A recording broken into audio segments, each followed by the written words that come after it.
Assalamualaikum and good morning everyone. I am Russell Timon, BS Social Work student. So today, we will delve into the roles of social work during the transition of autonomous region in Muslim Mindanao, ARMM, to Bangsamoro Autonomous Region in Muslim Mindanao or BARMM. So before we talk to the development in the BARMM and the roles of the social work, let me take you muna sa history of how it was transitioned, kasi it is very important na we know the history of where we live and like to have a deeper understanding to our place. So ayun, for decades matindi yung naging laban or hidwaan between the Moro people and or the MALF and the MNLF and the Philippine government. Maraming matinding hamon bago natin ma-achieve ito kung nasaan tayo ngayon. And it has rooted pa talaga way before and because of cultural identity. Kasi kapag sinabi nating Mindanao, it's for the Moro people, right? And that is why they fight to get to what truly ours talaga. For much of the Philippine history, Mindanao existed as a distinct territory, Mindanao has long been recognized as a territory with its own unique identity, Separate ito from Luzon and Visayas. Hindi lang dahil sa geography, kundi dahil may sarili itong sistema. Sistema ng pamumuhay, ng kultura at political structures na hindi nakadepende sa ibang bahagi ng bansa, Nitong Mindanao, wherein bago pa man dumating yung mga Kastila or Amerikano, Mindanao was already functioning, na under its own social political organizations, which is it distinct, in how communities were governed and how people interacted with each other. Yung mga community here sa Mindanao dati is nagdevelop ng sariling tradition at pamamalakad na nakabase sa kanilang culture, at faith or pananampalataya. Iba yung historical experiences, especially dahil hindi talaga as in nasakop the same way gaya ng ibang lugar, dahil dito nagpatuloy ang pagiging distinct territory ng Mindanao. The region has been the traditional homeland of the Muslim Filipinos, which is the Moro people, since the 15th century. Simula pa noong 1400s, Mindanao and Sulu talaga yung naging ancestral homeland, ng mga Moro people. It's because dito yung unang na-develop yung kanilang Muslim communities, sultanates, trade networks, yung kanilang culture at religion. Kaya dito nakaugat yung identity at collective memory bilang isang ethno-religious group. So, Islam was introduced around 1380, influencing culture, laws, and way of life, Nang dumating ang Islam sa Mindanao in the way of the Muslim missionaries mula Malaysia and Indonesia, according to my research, nagdulot ito ng malaking changes sa culture and pamumuhay ng mga tao. Maging yung kanilang daily routines, festivals at family tradition is na-influence ng Islamic practices. Islam provided a moral foundation that shaped how people interacted and maintained social harmony. Bukod sa culture, malaki rin yung epekto ng Islam sa pagbuo ng mga batas at political systems. Wherein, during those times, nagkaroon ng Sharia-inspired justice system sa mga community na nag-declare ng malinaw na patakaran about marriage, inheritance, conflict resolution, at governance. Ito yung nagbigay ng organized and structured way of life na naniwala sa fairness, respect at kapayapaan, dahil dito Islam became not just a religion but a complete way of life for many communities sa Mindanao, no? The Sultanate of Sulu was established in 1457, followed by other sultanates like Maguindanao and Buayan, no? Noong 1457, naitatag yung Sultanate of Sulu, which is isa sa pinaka-first organized governments sa Philippine history, wherein it functioned like a fully developed yung political state, no? May sariling leader, or which is the Sultan, cabinet justice system, and diplomatic relations, no? Nakipag-trade pa sila sa China, Malaysia, at ibang Southeast Asian kingdoms. According to my research, no, these sultanates resisted Spanish colonization, preserving their Islamic faith, no? During Spanish colonizers, nag-attempt na sakupin ng mga Kastila itong Mindanao, but then inilaban ito ng mga sultanate during that time. Yung mga ninuno natin, no, inilaban talaga itong Mindanao, no, for the South, no, governance. For over 300 years, nagkaroon ng series of conflict or digmaan talaga, negotiations, at resistance movements.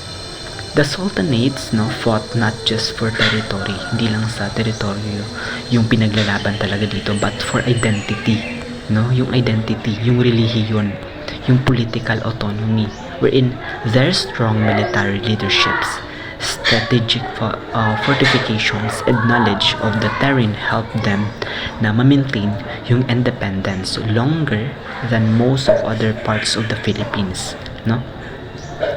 Ang resistance na ito is ang dahilan, no, kung bakit hindi nawala yung Islamic faith sa Mindanao sa kabila ng pananakop sa Luzon at Visayas, no, nananatiling buhay yung Islam dahil matatag itong iningatan ng mga Moro communities, no. Inilaban ito ng ating mga ninuno. They protected their mosques, traditions, laws, and cultural practices against forced assimilation, no. As a result, no, hanggang ngayon, the Islamic heritage in the Mindanao remains strong, preserved through centuries of struggle, no, leadership, and cultural pride. Okay, 1970s, no, the rising conflicts between government forces and the Moro National Liberation Front, or the MNLF. Noong 1970s, lumala yung conflict sa Mindanao dahil nagkaroon ng maraming enkwentro, no, sa pagitan ng MNLF and ng militar. So, maraming Moro communities ang nagdemand ng sariling pamamahala or self-governance, no, dahil sa historical injustices, land issues, and also discrimination. Wherein dahil dito, mas lalo tumindi yung mga armed conflict and naging malaking national issue siya sa Mindanao struggle. In historical injustices, no, and land issues, noon pa man, may tension na talaga sa Mindanao. It is because isa sa mga reasons is that maraming Moro ancestral lands yung nawala dahil sa government-backed migration, wherein maraming settler from Luzon and Visayas ang inilipat, no, sa Mindanao. At dahil doon, no, maraming communities ang na-displace, no, maraming Moro communities ang na-displace, no? Wherein mas naging minority pa ang mga Moro people dati sa sarili nilang homeland, which is the Mindanao, no? Kaya lumaki yung feeling ng injustices sa Moro people. Okay? So, around this year, no, in 1969, let me give some pahapyaw lang. So, in the MNLF, or the Moro National Liberation Front, was established by MIM leaders led by Nur Miswari, wherein sa sobrang bigat ng nararanasan ng mga Moro people, nabuo itong MNLF. The goal was to brought back self-governance and Moro people, no, to protect yung kultura and teritoryo, no.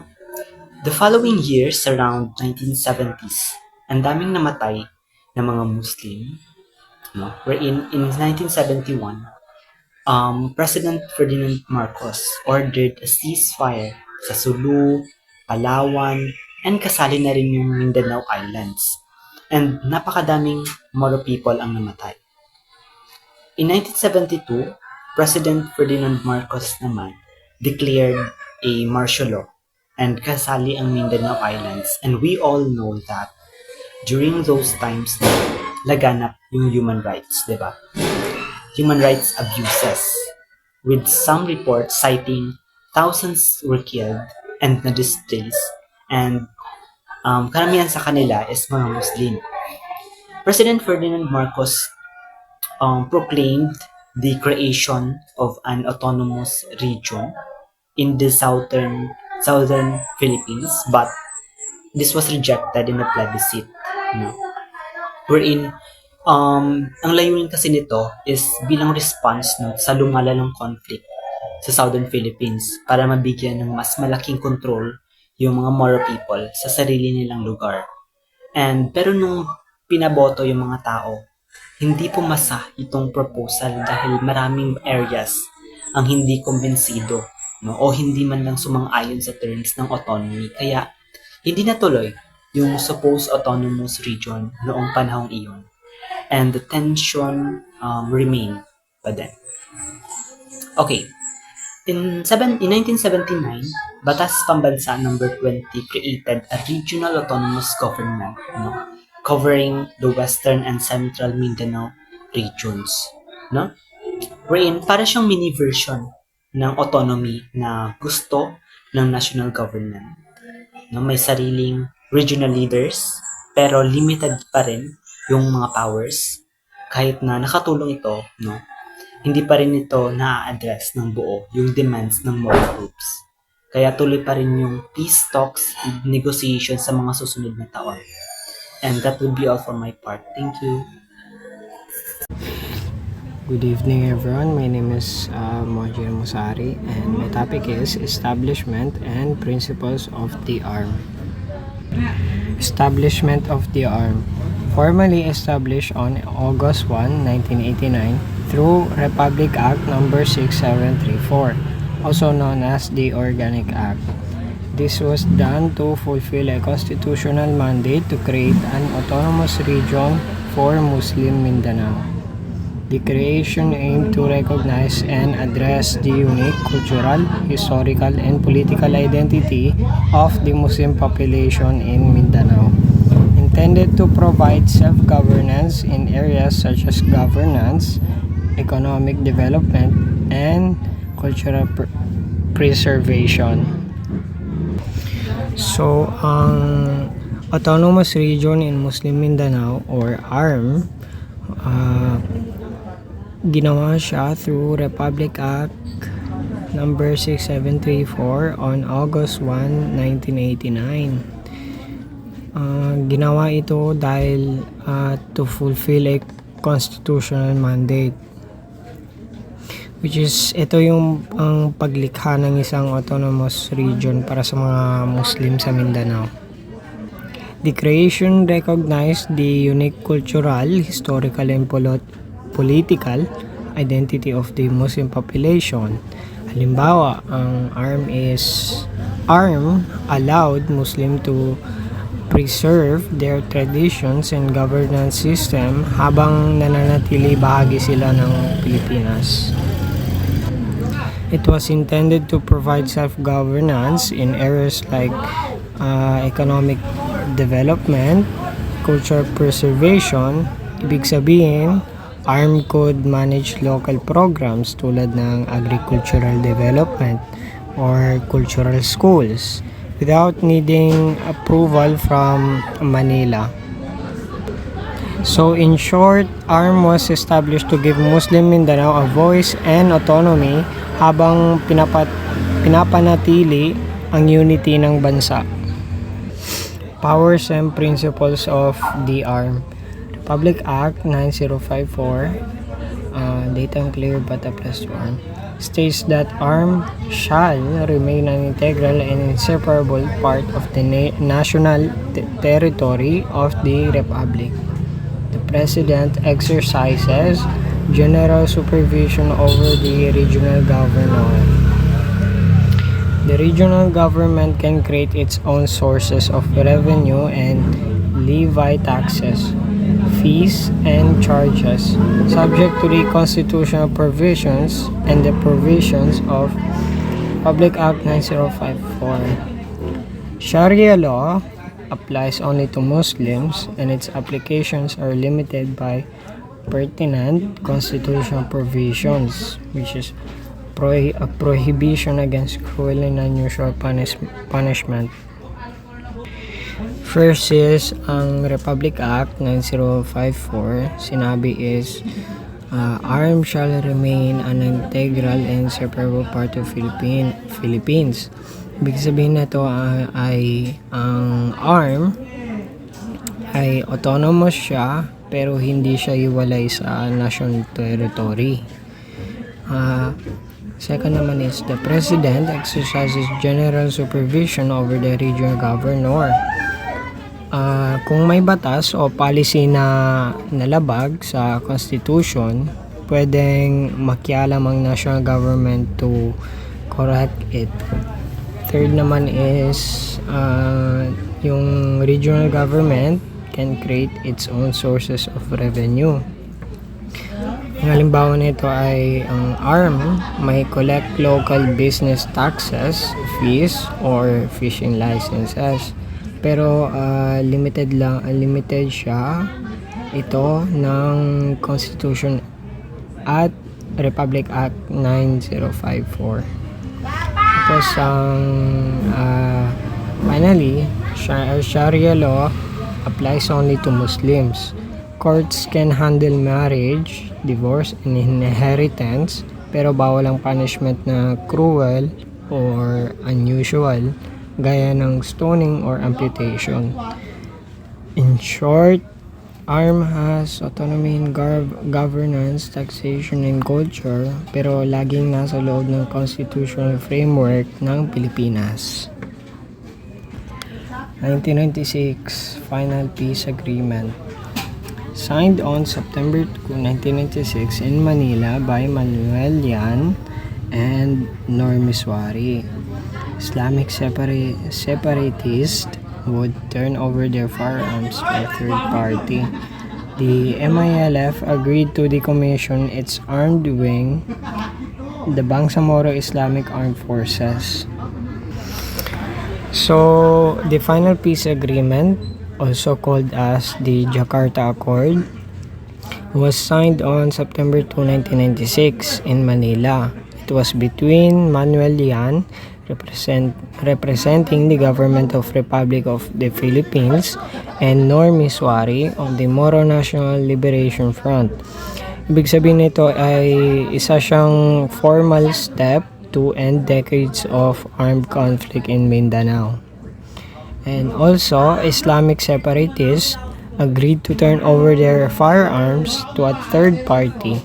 Halimbawa, instead of keeping weapons in local communities, these weapons were surrendered to neutral organization, ensuring na hindi na nila magagamit ang mga armas na yon sa future violence. And the Moro Islamic Liberation Front, or MILF, committed to decommission its armed wing, the Bangsamoro Islamic Armed Forces, or BIAF. This meant dismantling their military structure para makapag-focus sila sa political participation and peace-building efforts. So in short, the 1996 Jakarta Accord was a turning point. It shifted the struggle from armed conflict to political negotiation, giving Muslim Mindanao a chance to pursue autonomy and development through peaceful means. The Moro National Liberation Front, MNLF, is a political organization in the Philippines that was started as a splinter group of the Muslim independence movement. Normiswari is the founder and one of disputed leaders of the MNLF. So, the Moro Islamic Liberation Front, MILF, is a group based in Mindanao seeking an autonomous region.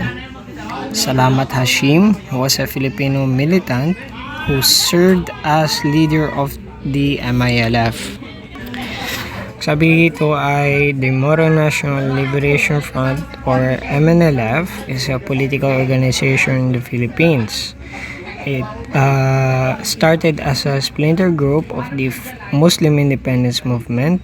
Normis Wari, isa siya sa mga founder at saka disputed leaders, led the group to push for Muslim self-determination. Meanwhile, the Moro Islamic Liberation Front or yung mga MILF was formed in Mindanao. Ang layunin nila ay magkaroon ng autonomous region para sa mga Muslim communities. Salamat Hashim ay isa siyang Filipino militant. Nag-serve siya as the leader of MILF and guided its struggle for autonomy. So in short, both MNLF and MILF emerged to represent the aspiration of Muslim Mindanao.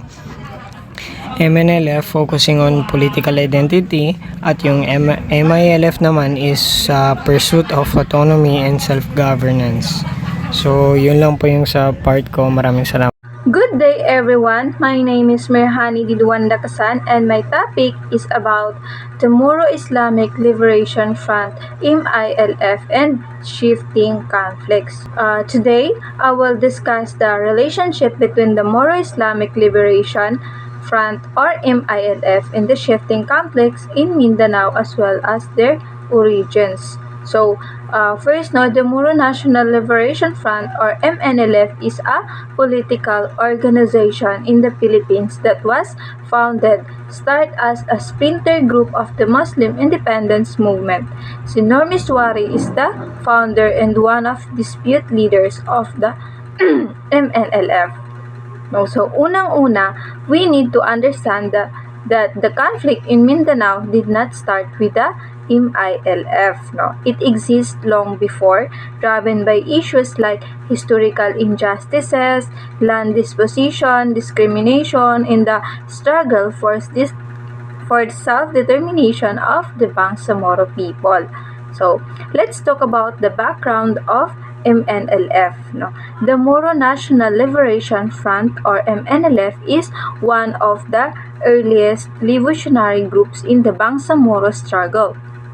It was formed in the early 1970s and originally came from a splinter group of the Muslim Independence Movement or MIM. So, si Normis Wari, isa siyang academic sa University of the Philippines, became the founder and also one of the dispute leaders of the MNLF.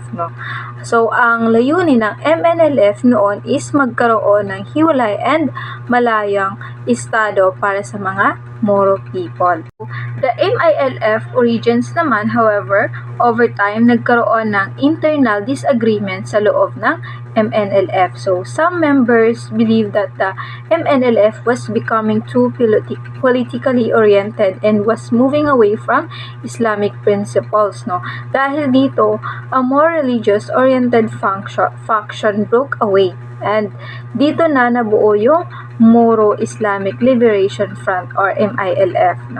So, the MILF officially emerged in the late 1970s and strengthened in the 1980s. So, compared to the MNLF, the MILF focused more on Islamic identity. So, Islamic governance and gradual peace negotiation. So,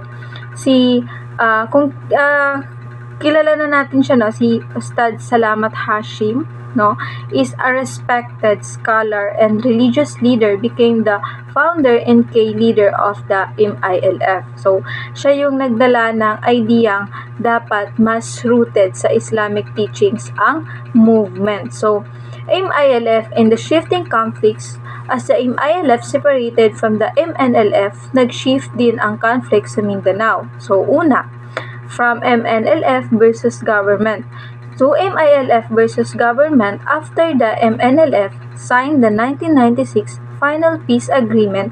Sila ay naging bahagi ng political structure ng dating ARMM na tinatawag natin. So, meanwhile, the MILF continued the armed struggle because they believed the agreement did not fully address the demands of the Bangsamoro. Pangalawa is rise of peace negotiations starting the 2000s. The government focused on negotiating with the MILF. So, this long process eventually led to the creation of the Bangsamoro Autonomous Region in Muslim Mindanao, or should I say BARMM. So, pangatlo is MILF shift from armed group to political leaders. Today, the MILF is no longer just a rebel group. They are now part of the official governance of BARMM, showing a major shift from conflict to autonomy and peace building. Next is I will walk you through the major peace agreements that shaped the long journey toward peace in Mindanao.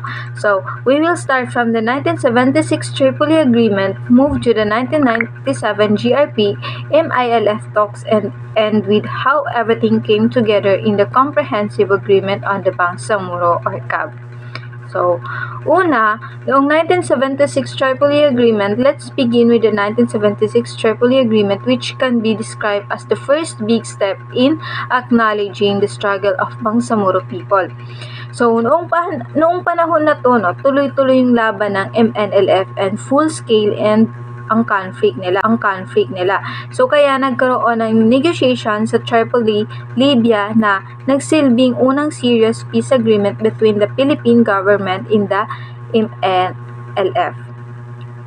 So, ang key points lang naman dito ng agreement nila, una is autonomous government. So, ibig sabihin, the agreement defined a Muslim autonomous region in 13 provinces. Parang unang formal recognition ng gobyerno natin, may distinct identity in needs yung Bangsamoro. Ang next is Sharia judicial system. So, the agreement acknowledged the importance of Sharia law, lalo na sa personal and family matters like marriage, inheritance, and divorce. So, ito is para maging align yung batas sa kultura and relihiyon ng Muslim communities. Next is Special Security Forces. So, yung Tripoli Agreement natin recommended the creation of Special Security Forces within the autonomous region. So, the goal was to have people who understand local customs, maintain peace and order. Example, mas madali na tayong magbantay sa isang community kung yung security forces is taga roon or may alam sa culture. So, they can solve conflicts more peacefully. And pang-apat is ceasefire especially. So, importante rin yung ceasefire provision to stop violence and open space for dialogue. So, pero, ang problema, although maganda yung framework, hindi ito na-implement fully.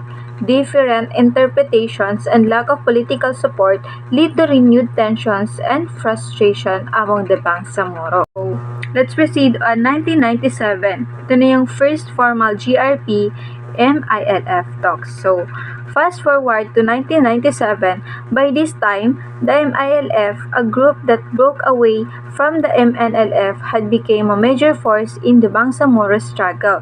So, dito, nagkaroon ng first official peace talks between the government and the MILF. So, ano yung mahalaga dito? Una, MILF reopened the door to peace despite armed conflict. The MILF was willing to engage in dialogue. So, this showed that para sa kanila, peace is still possible through negotiations, not just armed struggle. So, pangalawa, recognition of earlier agreements. So, the MILF state that they recognize the 1976 Tripoli Agreement and 1996 Final Peace Agreement with the MNLF. So, bakit ito meaningful? Ipinapakita nito na the MILF was not starting from zero. They acknowledge na may mga nauna ng attempts and may valuable lessons doon. So, think of it like this, para kang bagong leader ng isang organization pero nire-respeto mo pa rin yung groundwork ng previous leaders natin. So, ginagamit mo ito as foundation, hindi mo siya tinatapon. So, pang third is how these agreements lead to the CAB. So, after decades of conflict, dialogues, and lesson buildings, the government and the MILF reached a comprehensive agreement on the Bangsamoro CAB in 2014. Why is the CAB important? So, una, it combined all previous lessons. Everything from the Tripoli Agreement to the 1996 FPA became part of the foundation. So, si CAB gathered best parts of past agreements and correct the failures. Pangalawa, modern and clear autonomy framework. So, si CAP provided a clear vision for self-governance, peace, development, and justice. Hindi na purely symbolic autonomy. Mas tunay, mas may powers, mas practical. And pangatlo is lead to the creation of BARMM. So, si CAB became the basis of the Bangsamoro Organic Law, which eventually led to the Bangsamoro Autonomous Region in Muslim Mindanao. BARMM. So, ito yung pinaka-successful and well-implemented autonomous region in Philippine history. So, in 2001, escalation of conflict. So, what happened in 2001? A very important year in the Mindanao conflict. So, this year showed how broken trust, failed agreements, and continuous violence pushed the government and the MILF further apart. So, una, all-out war under President Estrada. So, una sa lahat, noong early 2000, sobrang struggle ng peace process. No, nandyan yung ceasefire agreements, pero lagi ding may nangyayaring clashes sa ground. So, by 2001, former President Joseph Erap Estrada declared an all-out war against the MILF. So, ano bang ibig sabihin ng all-out war? So, hindi lang siya simpleng military operation, no? Kundi large scale talaga.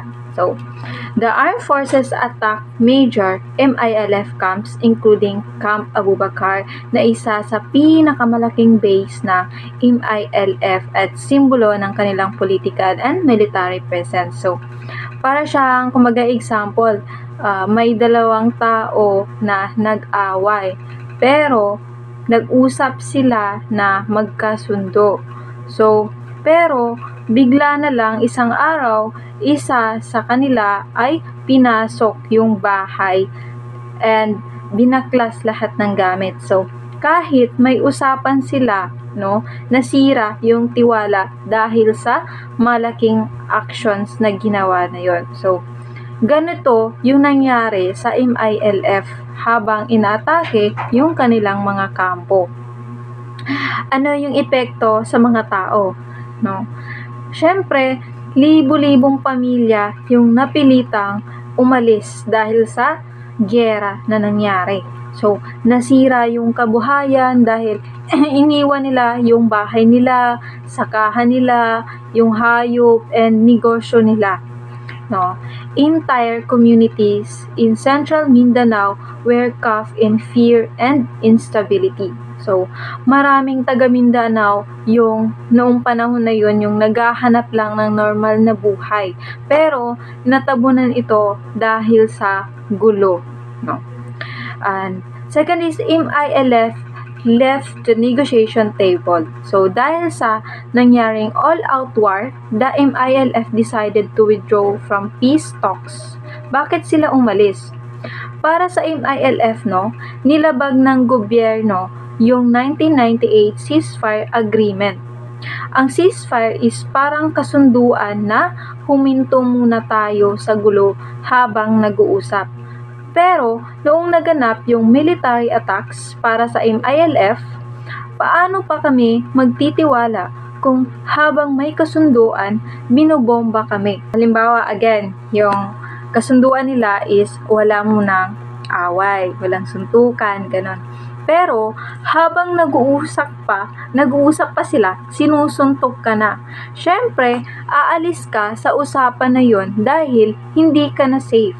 So, ganito yung naging pakiramdam ng MILF, no? Na hindi sila ligtas at hindi rin sila nire-respeto yung mga naunang usapan or agreement nila. So as a result, completely collapsed and negotiations. Trust was broken and both sides returned to armed confrontation. So, 3 is the Second Bangsamoro People's Consultative Assembly. Habang tumitindi yung gulo, nag-organize ang MILF ng Second Bangsamoro People's Consultative Assembly. This was not a small meeting. Thousands of delegates from different Bangsamoro communities attended. No? Ang purpose nito is tanungin yung mga tao, ano ba talaga ang gusto ninyong solusyon sa Mindanao conflict?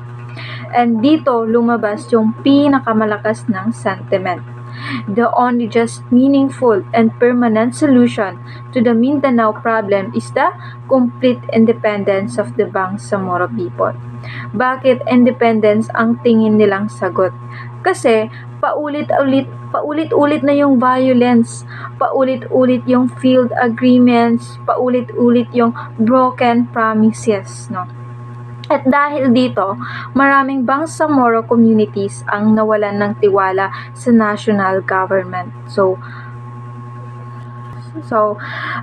example na lang, no, kung ilang beses ka nang pinaasa ng isang tao, sinabi niyang tutulungan ka pero hindi naman tinutupad, no, darating yung point na aalis na lang ako, gagawa na lang ako ng sarili kong paraan, no. Ganyan yung naramdaman ng marami. Kapag hindi gumagana ang autonomy and ceasefire, baka independence na lang yung sagot. Proceed on 2001 to 2011 attempts at peace. So, si President Gloria Macapagal Arroyo requested Malaysia's PM Mahathir Mohamad to talk the MILF to return to peace negotiations. The peace efforts made from 2001 to 2011, a decade full of attempts to rebuild trust between the government of the Philippines and the MILF after the conflict escalations of the early 2000s. So, during this period, 3 presidente yung nagtrabaho para subukan ibalik yung usaping pangkapayapaan. So, si President Gloria Macapagal Arroyo and Prime Minister Mahathir Mohamad and later President Benigno Aquino III. Una, si President Gloria Macapagal Arroyo's Peace Initiative. After the 2001 all-out war under Estrada, sobrang bagsak yung tiwala ng MILF sa gobyerno. Kaya, noong pumasok si President Gloria Macapagal Arroyo, isa sa una niyang hakbang ay ibalik yung negotiations. Nag-request to Malaysia for help. So, President Arroyo requested Malaysia's Prime Minister Mahathir Mohamad to help serve as a third-party facilitator. So, una, bakit siya Malaysia? Malaysia is geographically close to Mindanao. So, it has a Muslim majority population, kaya mas naiintindihan nila yung context. And also, Malaysia is neutral, no? Hindi sila part ng conflict. MILF leaders traveling to Kuala Lumpur. So, dahil sa imbitasyon ni Prime Minister Mahathir Mohamad, MILF leaders Ahud Ibrahim Al-Hajj, kilala ngayon bilang dating Chief Minister ng BARMM, and Attorney Lanang Ali Sr. went to Kuala Lumpur.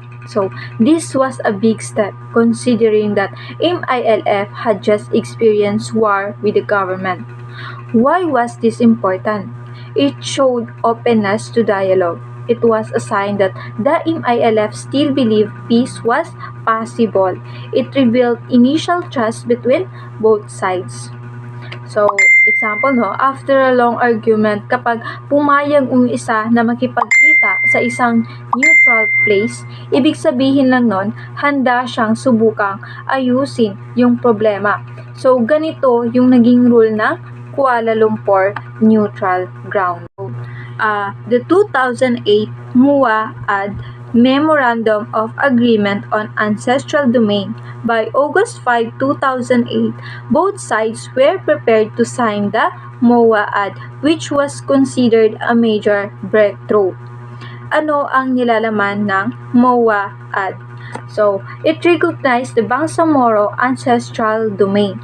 It proposed the creation of the Bangsamoro juridical entity (BGE). It expanded territory under this proposed political structure. Basically, the MOA-ad was supposed to define who the Bangsamoro are and where their traditional homeland lies. But what happened? Malacanang dissolved the signing at the last minute due to the strong opposition, especially from some politicians and residents in affected areas. Many filed petitions to the Supreme Court claiming hindi sila kinonsulta. Mas malaki yung magiging priority. Baka magkaroon ng constitutional issues. So eventually, the Supreme Court declared the MOA-ad unconstitutionally. Ano yung naging epekto nito? Nagalit yung maraming MILF commanders. Nagkaroon ng renewed fighting sa ilang lugar at na-delay na naman yung peace process. So, noong 2011, meeting in Tokyo, fast-tracking peace. So, ano ang nangyari noong August 4, 2011? Lumipad si President Aquino sa Tokyo para makipagkita kay Chairman Ibrahim. Hindi ito ordinary meeting. Usually, hindi personal na nakikipag-meet ang presidente sa rebel leaders, no? So, kadalasan may mga third-party intermediaries lang. Pero dito, personal niyang ginawa ito. So, bakit ito sobrang significant? So, una, high political will. Ipinapakita ni Pinoy Press Ninoy Aquino na seryoso siya sa peace process. Hindi sapat na magpadala lang ng representatives o documents. So, personal siya, no? And simbolo ng commitment. And next, second is rebuilding trust. Matatandaang noong 2008, nabigyo yung MOA-ad at nagkaroon ng pagka-frustrate at takot ang MILF. So, this personal meeting helped ibalik ang tiwala at ipakita na gusto ng gobyerno na seryosohin ang negotiations. Pangatlo is speeding up negotiations.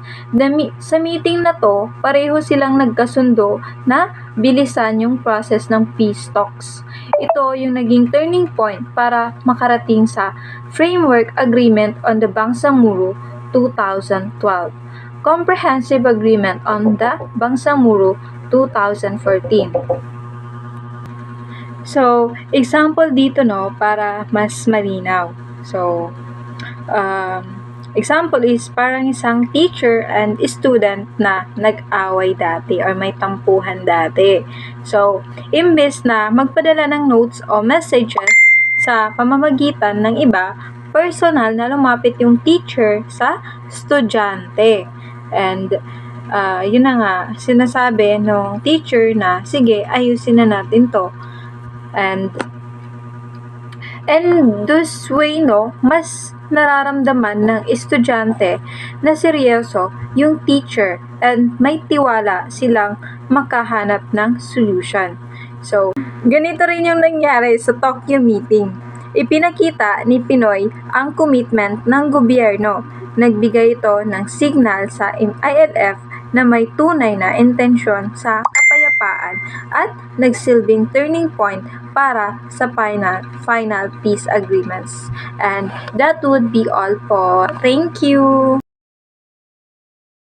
Good day everyone, I am Asra P. Sato. So my topic is the framework argument and criticisms of the ARMM 2012-2019. So first is framework argument on the Bangsamoro 2012. So in August 4, 2011 is nagkita si President Benigno Simon Aquino at MLIF Chairman Alhaj Murad Ibrahim sa Tokyo, Japan. So dito sila nagkasundo na pabilisin ang peace negotiation para sa Mindanao. Because of this meeting, the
Assalamualaikum warahmatullahi ta'ala wabarakatuhu. Magandang araw po sa ating lahat. Ako po si Nurbia Sangka and my topic is creation of BARMM. So the new journey begins when former President Roa Rodrigo Duterte signed the BOL on July 26, 2018. So, ayun na, nag-start na ang bagong journey niya. Okay, so ayun na, meron ng transition from ARMM to BARMM. So, ang BOL po it is a law that aims to provide greater autonomy. Kasi, as we all know, during ARMM, no, walang masyadong autonomy ang ARMM, no, compare ngayon. So, ang BOL, para magkaroon ng greater autonomy, ang region for new political entity, magkaroon ng political entity, and to end the conflict, no? Ang BOL po ay isang formal and legal documentation, no, for the creation of BARMM. So basically, ang BOL is ang turning point, no, ang pinakamahalagang papel. Basically, ang BOL, it paved way para magkaroon na ng BARMM sa kung saan tayo ngayon, no? So actually from BOL tinawag na siyang organic law for Bangsamoro Autonomous Region in Muslim Mindanao, or the all BARMM.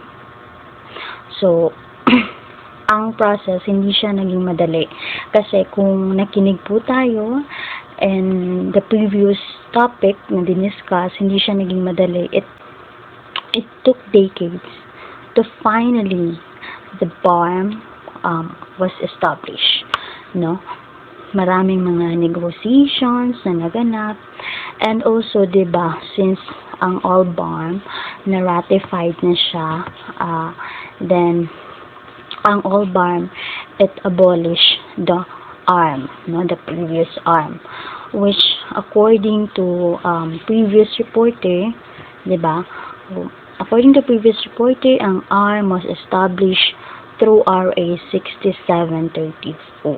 So, okay, with the new government na meron tayo ngayon, no, it has, kung napapansin natin, meron tayong self-governance in the region, di ba? And meron na tayong degree of independence dito sa BARMM. And although not fully independent from the national government, no, but meron din tayong degree of self-governance. Tayo ay may own administrative code, diba, electoral code, etc. So, that's the BARMM now. Now, for the second slide, as we know, BARMM has parliamentary system of government, diba? Although I won't discuss the system, pangkalahatang system na meron tayo, kasi sa ibang member siya nakatalaga, but I will just give a konting information, no? Ang BARMM po ay may 80 members of parliament, and for those 80 members, they choose chief minister, no? For the composition of the BARMM, narito po ang mga part ng BARMM, no? Kung ano po yung sakop ng BARMM. Okay, for the next slide, ito na, the transition and the BTA. So actually, malaki ang naging part ng BTA kasi they were assigned, no, to facilitate the transition from the ARMM to BARMM. So that's the role of BTA, no? Malaki ang naging role nila. And Duterte assigned or appointed MILF Alhaj Murad Ibrahim as the first interim chief of the transition, no? Ibig sabihin siya yung pinakamataas. And Sa BTA, what they do is like they develop and implement transition plans, diba? They create local government code, revenue code for the BARMM. So, yun po yung mga ginagawa sa BTA and etc. And ang BTA din po is composed of 80 members in which they exercise the powers, no? They have the powers to, while the BARMM is still in transition, diba? Actually, the transition, the transition set to end 2022, but it was postponed because of